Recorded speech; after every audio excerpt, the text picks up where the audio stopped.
I think that's an incredible thing that we're going to try and convey in this episode. Small businesses like yours and ours, they have a soul behind it. They have a human being who's from your community. It's not a large corporation that's trying to figure out how to strangle another business so they can have more market share. It's us trying to provide something we love to our community to bring more peace and happiness. So, if you're buying from Mo's Plant Pantry, those are the dreams you're supporting. It's not someone's vacation home. It's not someone's yacht. It's somebody pursuing their passion and going after what they love.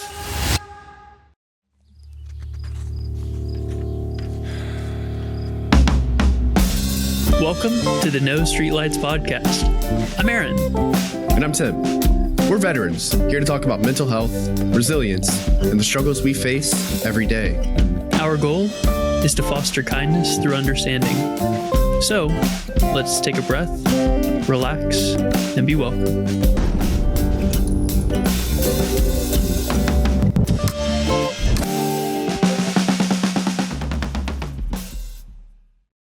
Aaron, you also have a beautiful mirror behind you. What is going on? I do. Mine is exceptionally large and heavy. I'm starting to feel kind of out here, actually. Well, despite you not having a mirror, I've got some exciting news. We've had a few creators and entrepreneurs reach out since we've established this podcast. A lot of them haven't been great fits. We talk a lot about sobriety. So, of course, some of the first people who reached out to us were people who had invented drinking games.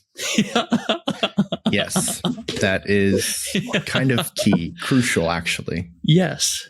But back in late September, we had someone reach out who had started their own tea company. And after a while in the military, you get tired of coffee. So what's the natural next step? Yeah. Today, we're going to be diving into something that personally changed my daily routine. And that's going to be tea. More specifically, the story behind a brand that's doing things differently. We have with us today Morgan Taplin, the founder of Mo's Plant Pantry, a business that brings carefully crafted, high-quality teas to people looking for both flavor and wellness. She recently sent us some samples, and I have to say the pineapple mango really ignited my passion for tea. In fact, since I had my first cup, I have not stopped having daily cups of tea, much to the chagrin of my wife, who also very much likes daily tea. And now we're buying double. But starting a business, as Aaron and I know, is no easy feat. Today, we're going to be talking with Morgan about her journey, why she started this, the challenges she's faced, and we want to see where Mo's Plant Pantry is going in the future. So, Morgan, welcome to No Streetlights. Thank you for joining us. Thanks for having me. It's so good to have you. Yeah. So tea is one of those things that I never thought I was going to get into. I always just thought it was something that just eluded my particular interests. You know, coffee is one thing. I need it in the mornings. Otherwise, I'm a gremlin and I just go about my day with bags under my eyes looking like somebody had punched me. Just biting people. Yeah, just biting people. They'll be like, hi, good morning. But, you know, finding a good flavor of tea is kind of like finding insert particular brand that only you find once and use specifically that. People are that way about cars. You know, if you're a Ford person, you buy only Fords. Subi gang. Subi gang. Aaron is a Subi kind of guy. Trying pineapple mango, which is two of my favorite fruits in the entire world, and then putting it in a leaf form and then adding hot water to it. I gotta say, that combination was not exactly what I expected to ignite my love for tea. So, Morgan, first of all, before we really start getting into some of the heavier questions, how are you? I'm good. How are you? I'm doing spectacular. I think we're the same flavor of good. Yeah. That all small business entrepreneurs are. Yeah. We're feeling the grind, but we're pushing back. How dare the grind be this hard for us? It really is difficult, though. So I would like to set the groundwork, or maybe the soil work. Morgan, could you tell us a little bit about your background and what led you to pursue gardening, herbs, teas, this whole realm? Yeah, sure. Well, my dad and my grandfather, they've always loved gardening. Like when I was younger, we would do it all the time. And as I got older, I tried doing it and I was awful at it. I was absolutely disgusting awful at it. I would try it and it would die the next day. And so I watched a few videos. I kept trying and I finally got something, but it died. Like it got a whole entire water fungus and it died. But I was amazed at how I created something that was my own. So that's kind of what led me to do the business as well. Cause it's like, if I can finally learn how to plant, then I can make a business. I can make drinks. I can grow this stuff and I can do it myself. Is that why you decided to go with tea specifically? Because of, well, I don't know exactly how easy it is to grow tea plants, but I imagine coffee beans must be much more difficult. Wow. Well, it's Saturday. I'm sorry. It's okay. Tea plants are actually very, very extremely difficult to grow. And where I live, it's kind of impossible to grow, mostly because it's mostly about the zones. And since it gets really hot here, it takes a while. So I haven't exactly grown them. Like right now, they're freezing and trying to grow themselves. And it's a little bit difficult, but it's going there. Well, date of recording is the 8th of February, and through the 11th through the 14th, we have some extreme weather coming through. Yep. So I think you're going to have to batten down the hatches there. But yeah, my next question, I've always loved tea. I find it as a great way to kind of cultivate community. Like in Poland, I would always have tea with my chief. We would sit down, have tea time. We would sip and talk about what's going on and how we're feeling and what we're dealing with to really humanize each other. I want to know what makes your teas stand out, because this is an extremely crowded marketplace. Well, for the most part, I kind of grow it myself. Like I'll grow them and then I'll dehydrate them for hours. Mostly for a whole entire week, because if you're dehydrating a mango, then it's going to take 6 hours, but you have to do it to the point where it's like pillable.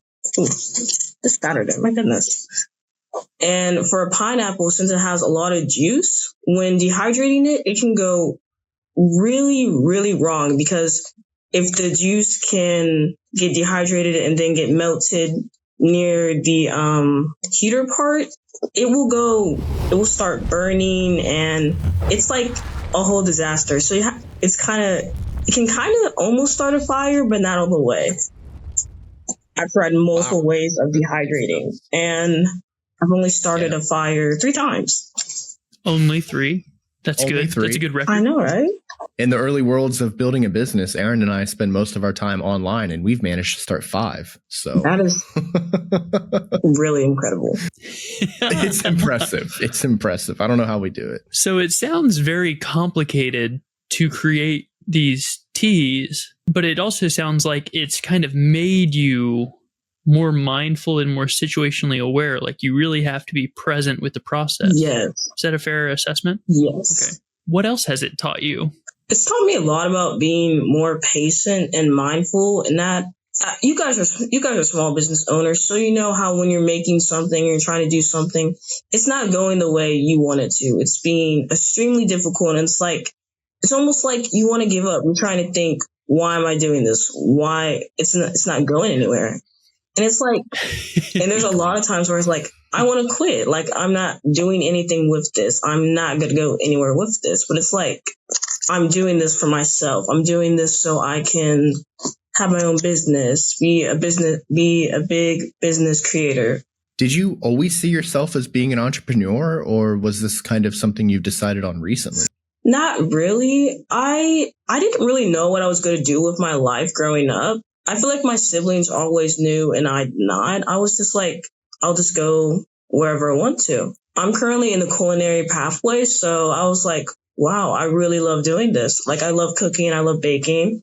And I was like, I can make a business out of it. And then I work in a cafe up front. And it's like, she was teaching me how to make drinks. I'm like, my goodness, I love this. I love doing this. I love shaking up the drinks. It's like, this is so much fun. I should do a career out of this. Are you currently working in a cafe, or you previously worked in a cafe? I work in a cafe at my school. So you have the illustrious title of barista, I would say? Yeah, actually, yeah. We're all 2-job gang out here. Yes. Yeah. No Welcome kidding. to 2025. Or the 2020s in The general. way it is. Income is not nearly enough, unfortunately. I too found myself as a barista, but this was, how old am I, Aaron? 30? 32? 31? Yeah.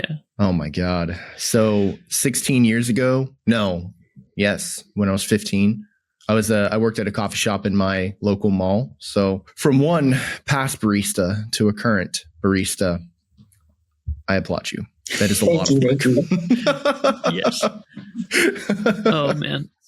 So we are incredibly grateful that you sent us both some samples. No problem. I got the mint lavender is my kind of like the one I've been steeping the most. And one thing that I want to commend you on is how simple your teas are. If it's mint lavender, you're getting mint and lavender. Which, as you know, a pseudo purist, I really enjoy it not being super complex, super saturated with sugars and stuff. I'm getting the essence of the tea and letting the tea speak for itself. Was that something you kind of like consciously went into, that you were like, I want to keep these recipes as simple as possible so that the product can really speak for itself? Yes and no. Yes, because I have a awful sweet tooth, but when it comes to tea, I don't like my tea that sweet. And then no, because at a point I had tried to make the tea really sweet and I realized it was awful. It was like, it's so sweet. It's taking out all the flavor. And it's like, what if I just don't add anything and I can taste the flavor? Well, I'm glad you went through that experiment process and ended up where we are. Yes. Yeah. I think it was a smart move because, like I said, with the pineapple mango, it just gave me, okay, so I'm going to be a little cheesy here. Forgive me. I'm referencing back to your Instagram here. And you have this beautiful description underneath your pineapple mango where it says, transport yourself back to the carefree days on the beach with tropical flavors of mango pineapple. Have I been saying that backwards this whole time? As long as I get the flavors right. The sweet tartness of pineapple perfectly complements the fresh sweetness of mango, creating a delightful tropical cocktail of flavors, but as loose leaf tea. I could not think of a better way to put it than giving me the vibes of sitting at the beach, enjoying the sound of the ocean, the sun on my face, relaxing, and just having a nice, delicious, flavorful drink. Yeah, you've done a phenomenal job with that. Thank you. Between crafting these amazing blends and also handling the business side, how do you find time for both? I mean, being in the business, you have marketing, sales, logistics, things to take into consideration. And I know Aaron and I struggle, but there's two of us. How do you manage it? That's a really complex question. I have my dad who helps me with like the pricing. He's like, you should up this price or help me package it. But when it comes to running it, I'm doing it by myself. Like I'm running the Instagram, I'm running the shop, I'm adding new things, I'm trying out new products. And I do this like every single day for a few hours when I don't have work, or I'm looking up at forums, seeing, okay, can this work? How can I do this? So it's really difficult to do it by myself. But then at the same time, it's hard to find other people that are like, I love tea like this. I love crafting like this. And it's like, how would it work? I can't exactly be like, okay, you can meet over here and we can do a run drive and see how it goes. And it's like, I would love to have a team, but at the same time, it's like, I wouldn't know, do they love it like me? Are they going to try? Or are they just going to be like, I just want a job? Yeah, exactly. It's hard finding people with the same like-minded passion and drive that you have, which is something that I think Aaron and I have considered too whenever it comes to the idea of hiring on somebody. Is like, are they really going to want to bring the same message we do? Or are they just going to be doing it for a paycheck? Yeah. Which is not a problem. You know, people need to make money. And sometimes, unfortunately, we have to do jobs we don't like. It's hard when you're in a small business because every dollar that you put in the business needs to have a positive output to your, you know, bank account. Hiring somebody who doesn't have as much passion or love for the product as you do, you don't feel like you're getting as big a bang for your buck. It feels uninspirational because it's like I care so much about it that I'm okay sometimes if I'm doing all this work and only a few people are seeing it, that's okay, because in the end of the day, it matters to the one person who saw it. But at the same time, let's say it's just someone who doesn't care. They don't really care. They just care about the money. And that's not the image I want my business to have. I want it to be positivity. And I want it to have a really good vibe on people. Fortune 500 company is not what Mo's Plant Pantry is going for. You're going for the passion and love. I love that. Yeah, I think that's an incredible thing that we're going to try and convey in this episode is small businesses like yours and ours, they have a soul behind it. Yeah. They have a human being who's from your community. It's not the Walton families, it's not a large corporation that's trying to figure out how to strangle another business so they can have more market share. Yeah. It's us trying to provide something we love to our community to bring more peace and happiness. I love that on your website, you not only talk about your tea, you talk about what you love, having a love for cooking, having a love for reading. So I want to get to that after I ask what you're going to school for. I'm currently in high school, but after high school, I'm in high school and I'm in a college class, but I'm going to high school for culinary arts. I have a love for it. And then after high school, I was planning to go into culinary arts, business, and then a tea. Oh, I forgot the word for it, but it's basically like a tea career. No, a beverage career. Because I want to learn more about the history into it and know more to educate more people about it. So if you're buying from Mo's Plant Pantry, those are the dreams you're supporting. Yeah. It's not someone's vacation home. It's not someone's yacht. It's somebody pursuing their passion and going after what they love. Since you have a love for the culinary arts, if you had to pick one of your children right now, what is kind of your favorite cuisine or the cuisine that you're most invigorated by right now? I feel like African, because I am African American, but after looking at this cookbook, Kaiwi, the young Black American chef, he has a beautiful book about his culture, and I was just in love with it because it's I don't know that much about my culture. I mean, I live in America. I eat American food, but I want to know more about my culture. Want to know more. What do we used to do? What do we used to eat? That's a topic that I've really wanted to discuss for a long time.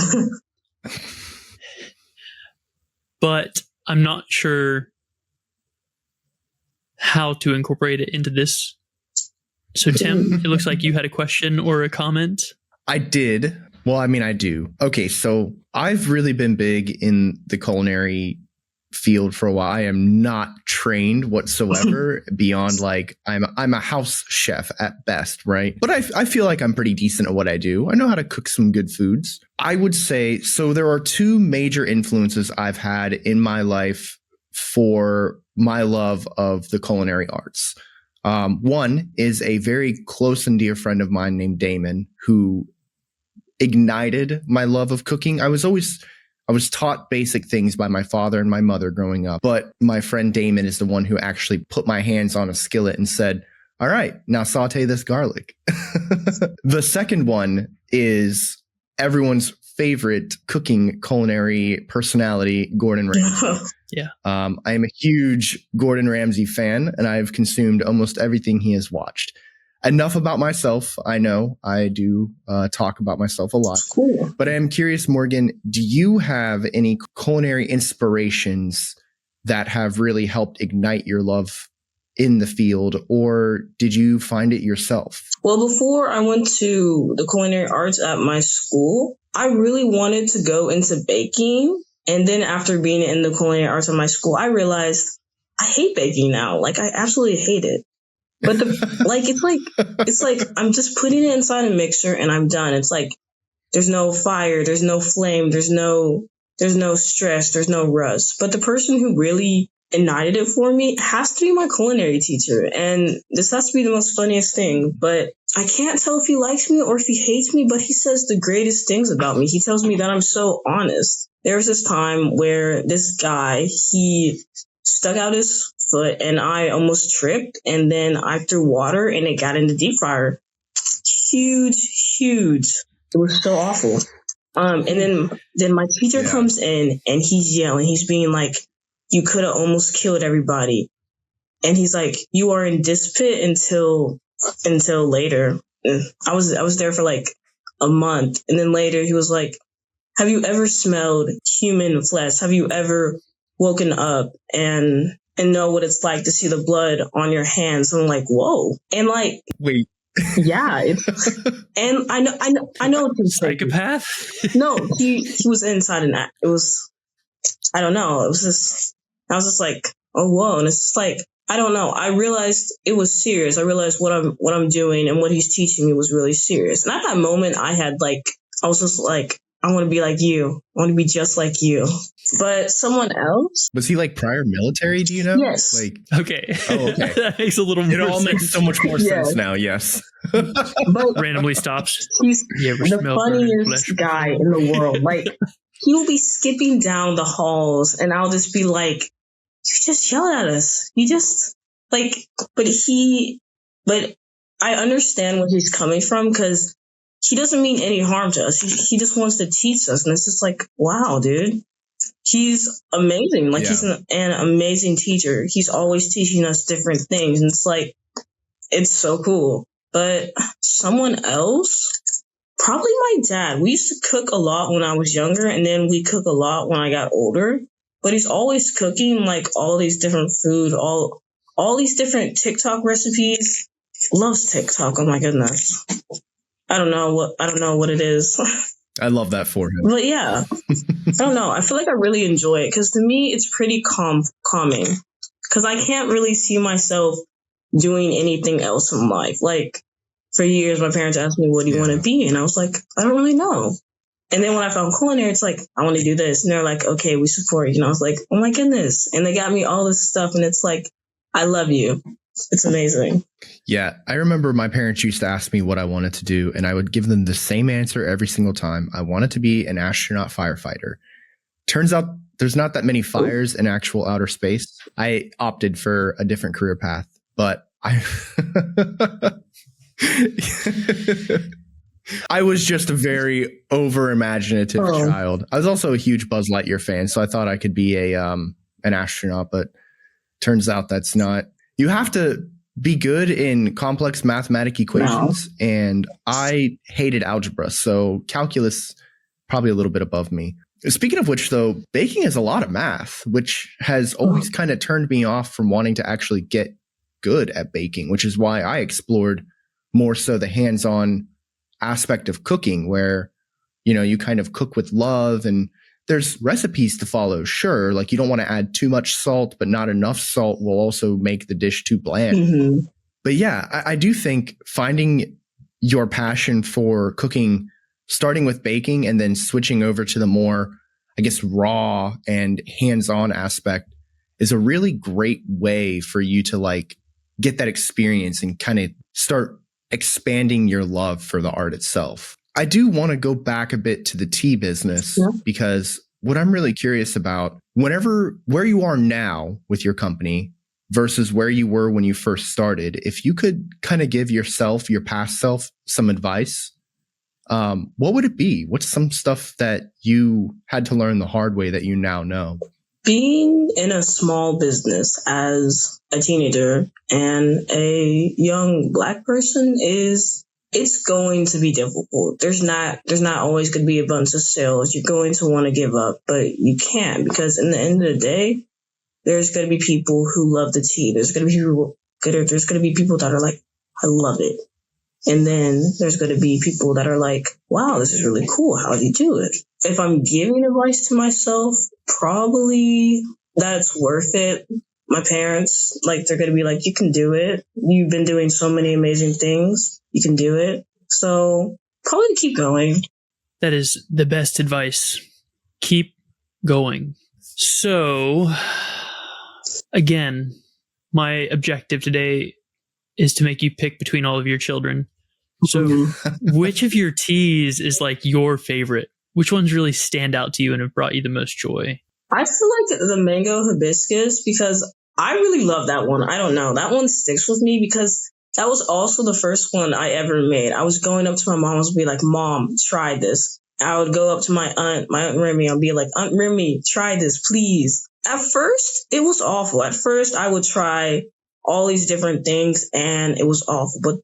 But I think I was up some really random night. I was trying to do it and it worked. It finally worked. And I was like, oh my goodness, I love you. You're going to be the best seller. I'm going to show you on everything. I'm going to give you the greatest pictures ever. But my second favorite is the one that no one really wants to go and get. It's the Masla chai one. I wanted to do it from, it's basically an Indian drink called chai, which a lot of Americans try and do. And I've tried a lot of them and I didn't really like them. But to me, the Masla chai, it's my favorite. Like, I love adding a splash of milk to it. I love just playing around with it. To me, it's really fun. I love masala chai so much. Me too. And actually, that's whenever you were talking about finding our cultural roots, I have a very close Indian friend who had his last name taken during like the colonial period in India. His last name is Chowdhury, which is just the name they gave to like the cool Indians who they knew were like on their team. So he doesn't know or have his family name anymore. I think we're going to have its own episode for cultural appropriation and the ramifications and scars left from that. Yeah. But I love that you brought up a diverse global tea and a beautiful little happy tea that's the first one you made and really were excited to share with people. I think when we were doing our initial discussions, those are the teas that Tim and I both were like, let me get some of that. Yeah. And I think one or both were sold out. So has it held true that those are your best sellers? Yes, the mango hibiscus and the mint lavender and the mango pineapple. I feel like I'll probably have to remove the Masla chai because no one really bought it. I was just like, well, that's okay. Because like I try to be as diverse to all the countries. And I was just like, if they don't like it, then that's okay. Because like in the end of the day, I like it. More for me. You know what? More for me. I pay for it. Yeah, it's beautiful. I love that. What goes into the thought process when creating these blends? Like, I imagine you try different flavors and you say, oh, maybe I should try the combination, or like, what is your process here? I research. I do lots, like probably a day of research, and then I'll go to the store. I'll buy the fruits I need, and then I'll look at different blends, like different types of teas and different things to go and do. And if it doesn't work out, then okay, that's fine. I'll try it with a different type of tea. Like for the mint lavender, the one I tried to do before was lavender and jasmine. I did not know that it could turn your tongue numb because too much yeah. My tongue was numb for a whole entire day because apparently it's too much high toxicity, high acid, high something. And it was like, oh my goodness, okay, do not sell that. But it tasted so good until it turned my tongue numb. So yeah. Oh my God. It's a lot of trying out, burning your tongue, burning your hands. Yeah. Have you found that there's a certain base tea that works best for infusing flavors, such as like green tea, black tea, things of that nature? Like, or do you just try whichever one complements the flavor you're adding the best? I try each tea with everything, like a white tea with the mango hibiscus, or I try them all with different types of blends. Because like, what if there's a better one? Can't just stop at one. Can't just do green tea and call it a day, you know? There are other teas. There are, which is something that a lot of people don't know about. They hear about Lipton iced green tea, and that's where they stop. Yes. I think it's incredibly important. I may have said this too many times already in the episode, but you brought up selling what's selling. That if it's not working, you're going to take it down and try something new. Mm-hmm.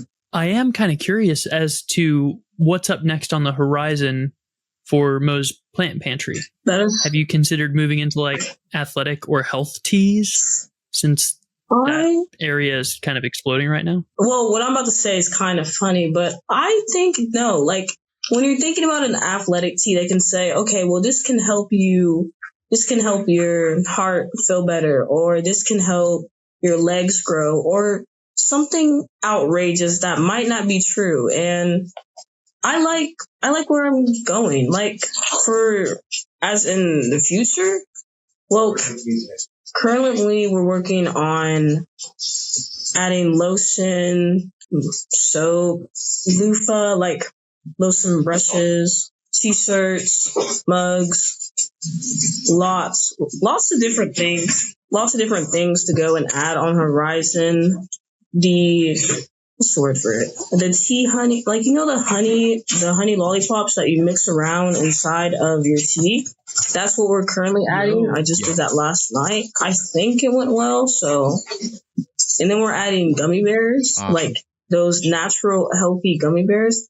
I have a love for gummy bears. I couldn't resist, but at the same time, I don't really like how sugary they are. So we're going to be doing a natural one. Skincare, and we're going to be adding it into a gift basket for like maybe $45. I don't know, but I'm going to add like lots of different things inside of there. Tea bombs. There's a lot. And then I was thinking about opening up a shop. So if it all goes well, I'll open up a shop. Maybe when I graduate high school, if I have enough money. Yeah. So there's a couple things there that I really loved that you had mentioned. First of all, I am a sucker for any kind of like infused hand soap. So if you get, I don't know what you're particularly planning to do with those, but just a heads up. If you ever put out a lavender one, you already got a customer on it. That is so funny you say that. It's literally the soap in my bathroom. Because we're going to infuse the tea into the soap. Like, have it smell like the tea. And I'm like, okay, let's see how that works. That is such a good idea. Oh my God. Actually, now that you've mentioned that, thinking about it, but a chai, like hand soap. Oh, please don't take that chai off the market. A chai hand soap would be spectacular because I love the smell of chai and the taste too. Maybe we'll try that out. Maybe. I think that'd be a good idea. Also, the idea of expanding into like the skincare market, very smart because, I mean, in the same world of the athletic teas and whatnot, skincare is. I'm going to have to try it on myself first to make sure nothing happens because people's face, like if something bad were to happen, they're suing me. I'm going to jail. Something. Yeah, I'm going to jail. It is a very tough. It's one thing to sell tea, which I feel like for the most part, tea is relatively safe unless you make someone's tongue go numb. But stay away from cloves. Definitely don't infuse cloves into any of your tea. Or dang, what is that other ingredient that can give you stomach aches? Nutmeg. Yeah, nutmeg. Yeah, but skincare though, if somebody's face starts, puffing up or turning red, that could be a little difficult to kind of talk them off the suing ledge per se. So as we're kind of coming to the end of our time here, Morgan, what are some things that you want to share with us that we haven't yet asked, or any messages you want to leave the viewers with? As for any of the small business owners that are watching this, please do not give up on your hopes or your dreams just because it's not going the way you want it to. It's going to be extremely difficult. It's going to be awful. You're going to wake up and it's going to be like, I'm working 2 jobs. I'm trying to provide for my family. But in the end of the day, Do you want to be 80 years old thinking back, what could I have had? So please keep going. Don't give up for someone or for some reason. Do what makes you happy. That's all I really have. Beautiful message. Beautiful message. Yeah. As my good friend Pickle said when I got to sit down and record with him, you have my permission to fail. You do not have my permission to quit. That's a beautiful message. It is. Thank Pickle for that. He's an awesome person. Thank Pickle. Thank Pickle. So sorry I was sick for that recording. It's okay. He still loves you. So, Morgan, I do want to thank you very much for joining us. This has been a great episode, and it's very refreshing, pun intended, to sit down and talk with a fellow small business owner and somebody who's pushing for their dreams. You're doing incredible work. I'm not the kind of person who says there's a timeline on anything. Aaron and I didn't start this business until we were about 30. You started significantly earlier than us, so you have your foot in the door, and I think that's awesome. So keep pushing, because you got so much time ahead of you to perfect your craft, which is already very well done. So thank you so much. Thank you so much for having me. It was great. Please keep going as well. You guys are doing amazing. Like, you guys have a whole entire podcast, and that's actually amazing. Can't stop, won't stop. Never will. I want to take this opportunity to thank all of the listeners. Thank you for coming on this journey. Thank you for wanting to hear about Morgan's business, her aspirations, and the lessons she's learned along the way. That's what this life is about. It's about learning. It's about cultivating what we need to cultivate and growing into what's next. So, just so everybody knows, Morgan's company, Mo's Plant Pantry, we are going to have the links down in the description below. Go check out her website. She's doing incredible work, and I personally can't wait to see how she's going to be expanding, whether I get my lavender hand soap or my chai hand soap. I'm very excited. I do also want to make sure we give a massive shout out to our major top supporters. At our $20 tier, we have the illustrious Jason Grooms and the undefeated, Eric Spears. Thank you. And then at our $10 tier, we have a very close, well-loved friend with our community, Ketria Hausner, and also the man, the myth, the legend who taught Tim how to edit these episodes. So the fact that you're hearing my silky smooth voice come through, crispy, it's Highland Markle collaborating with Tim Brunicardi. Yeah, maybe I should go back to the Highland School of Audio Engineering and take a couple more lessons. We could all use more lessons from Hi Guy. I do want to go ahead and let all the audience know that this show cannot replace professional medical assistance. If you do need help now, please call 911 or text or call 988 for immediate medical intervention. If you want protracted support and you're at that point in your life where you're thinking about getting a therapist, feel free to use our BetterHelp link. BetterHelp.com/NSLP gets you 10% off your first month, and you can switch therapists at any time at no additional cost. So it's the help you deserve on your terms. I want to go ahead and let all of our audience know, please be good to yourselves and each other. We love you. Peace. Peace. No street lights, but we're finding our way. In the dark, but we've got something to say. Lessons learned and stories untold. Come on in, let the truth unfold.